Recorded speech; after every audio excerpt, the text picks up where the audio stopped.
Time is so critical.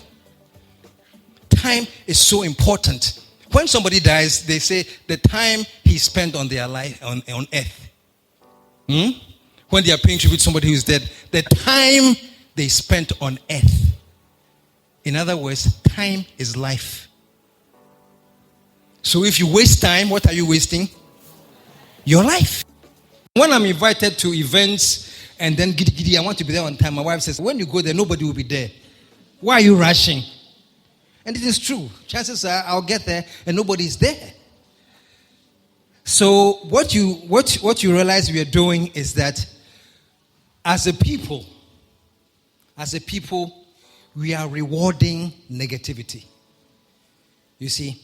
Because if you rush there as you should be, and you get there on time, you go there and you sit down, and then somebody will come. Ladies and gentlemen, we apologize for the late start. People are on their way.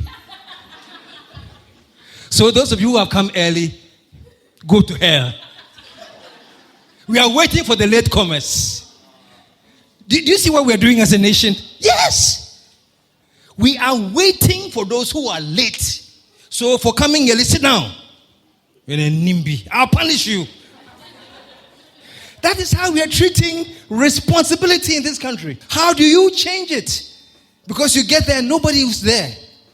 But this is the hard part of change.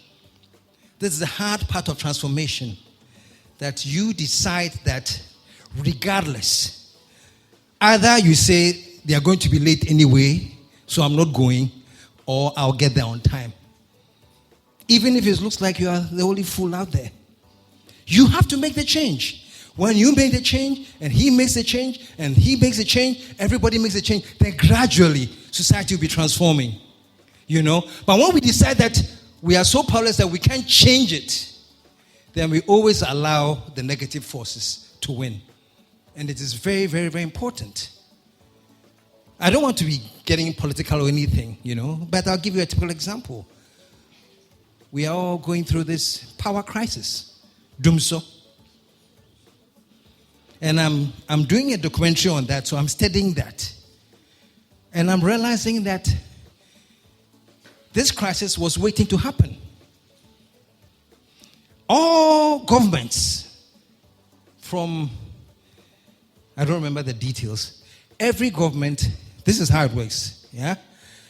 You are running a nation. The nation should be able to tell, this is 2015. By 2016, I should have this number of population. You should. By 2020, the population should increase by this much. You should. You should know. And while you know that, you can decide that, oh, okay, right now our power resources can only go for only 3 million people. But by 2016, there will be 6 million people. So let me put power in it now. So that when we get there, the power already will be there. But we don't. It's all part of our lateness. You see how that individual attitudes translate to national crisis? We don't. And so as a collective people, we all come across this crisis. So it's very, very important that we change our attitudes. Yeah?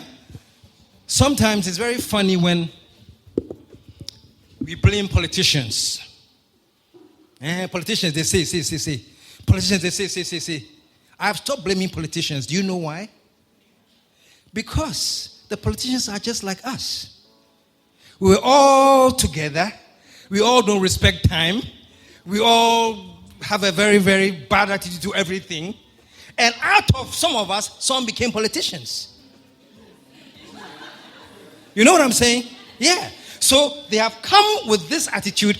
It's just that now we have voted for them to become politicians. But they are no different from us. They are no different. So the politicians are just a reflection of who we are as a people.